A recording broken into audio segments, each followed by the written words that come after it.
Nous sommes dans Matthieu 22. Continuons parce que je n'ai pas terminé. Le verset 6. Et les autres se saisirent des serviteurs, les outrageaient et les tuaient.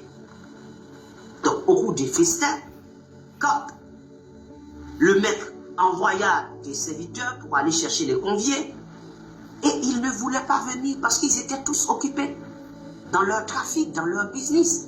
Ils étaient occupés. Regardez maintenant. Il y avait une bien-aimée sœur qui m'a dit ça, mais serviteur, je n'étais pas au courant, je ne savais pas. Qui sait que l'église de Jésus-Christ, c'est chaque jour que l'église de Jésus-Christ doit se réunir? Qui sait que l'église de Jésus-Christ se réunit à 3 heures dans l'après-midi, 15 heures, c'est-à-dire la 9e heure. Donc l'église doit se réunir tous les jours à la 9e heure. L'heure de la prière. L'heure que les disciples se réunissaient. Ce n'est pas chaque dimanche matin. Chaque dimanche matin, c'est Constantin qui vous a donné ça. Constantin vous a donné chaque dimanche matin. Et c'est pour cela que vous faites comme les catholiques romains. Est-ce que vous avez lu votre Bible sur le fondement que vous avez lu que les apôtres ne réunissaient pas le matin? Mais c'était chaque jour, à l'heure de la prière, c'était la 9e heure. Vous avez lu ça dans votre Bible? Vous ne savez pas ça, n'est-ce pas? Ok, je sais. Ok, d'accord. Ok. Ok. Et c'est pour cela que vous établissez vos propres règles. Vous établissez vos horaires en fonction du moment où vous avez le temps. Parce que vous n'avez pas de temps. Et voilà ce que nous sommes en train de lire là. Il envoya encore d'autres serviteurs en disant, dites aux conviés, voici j'ai préparé mon festin. Mes bœufs et mes bêtes grasses sont tuées, tout est prêt, venez aux noces. Mais sans s'inquiéter de l'invitation, ils s'en allèrent. Celui-ci son champ, celui-là son trafic. Et les autres se saisirent des serviteurs, les outragèrent et les tuèrent. Le roi fut irrité.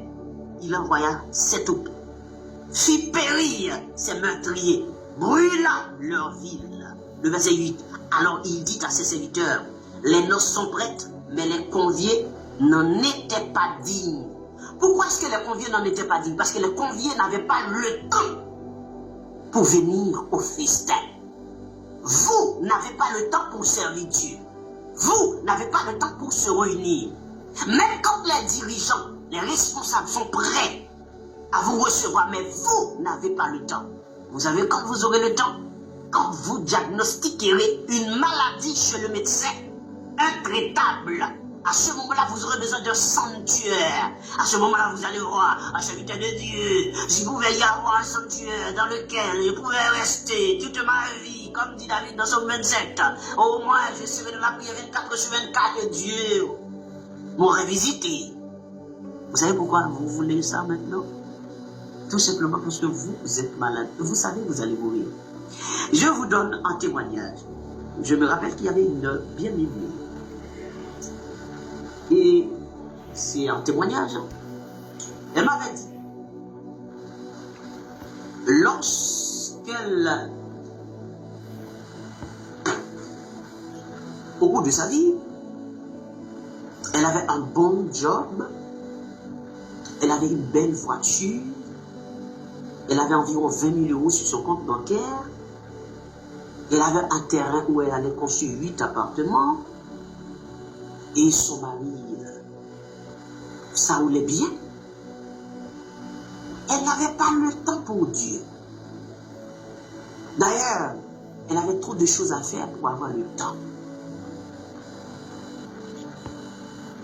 Un jour, et surtout quand ces gens sont comme ça, ces gens sont arrogants, sans respect, humilient ceux qui n'en ont pas. Ben, elle dit, quand elle passe avec sa voiture, c'est boum, boum, boum, boum. Il y avait les malheureux, les malheureuses qui étaient dans la rue, dans l'entrée. Et ces gens devaient se mettre à côté pour laisser passer la reine qui est rentrée avec sa voiture. Et sa maison, la barrière était haute, les murs hauts, pour que les gens ne puissent pas voir à l'intérieur. Une maison qu'elle ne pourra plus vivre dedans.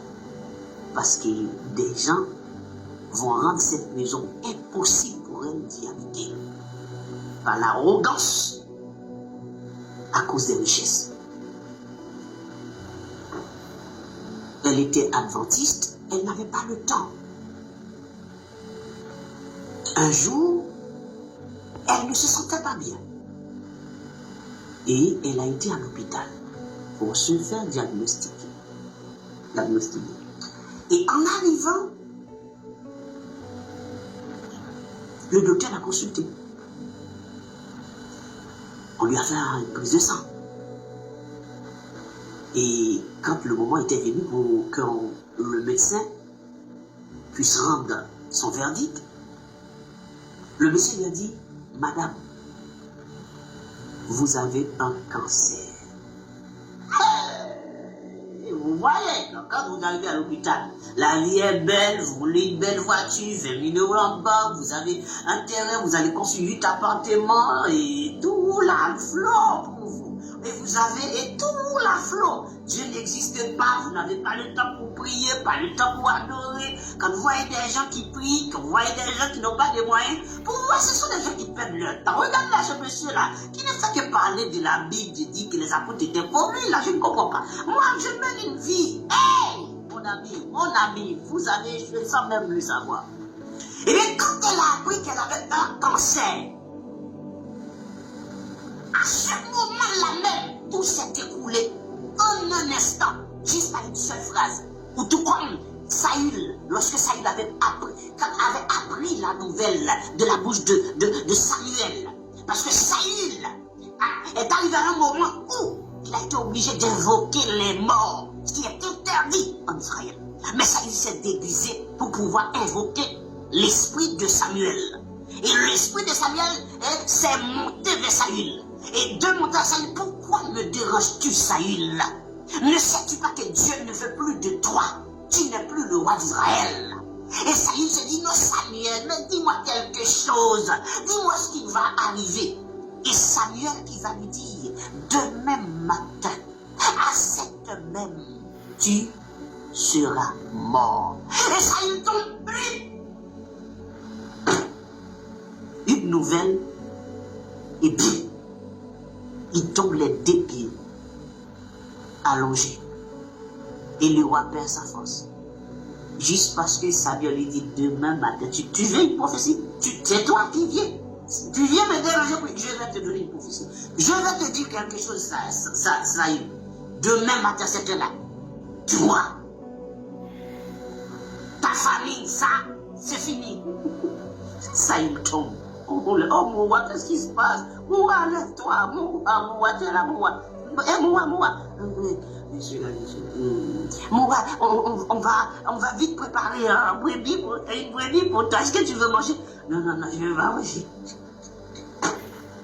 Quand tu cherches, tu trouves. Et la dame là qui a appris qu'elle avait un cancer, à ce moment-là,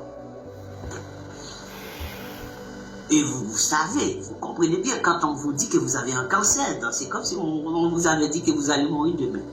Ou même quand c'était faux, vous êtes malade. Vous n'étiez pas malade. Vous n'étiez pas malade. Mais au moment même que vous avez appris que vous avez un cancer, vous devenez malade automatiquement. À ce moment-là, vous allez ressentir tous les symptômes du monde. Tous les symptômes du monde, vous allez ressentir parce qu'à ce moment-là, vous savez que vous êtes malade. Et elle a dit, pardon, docteur, cancer. Et elle reste clouée là où elle était. Et de la force.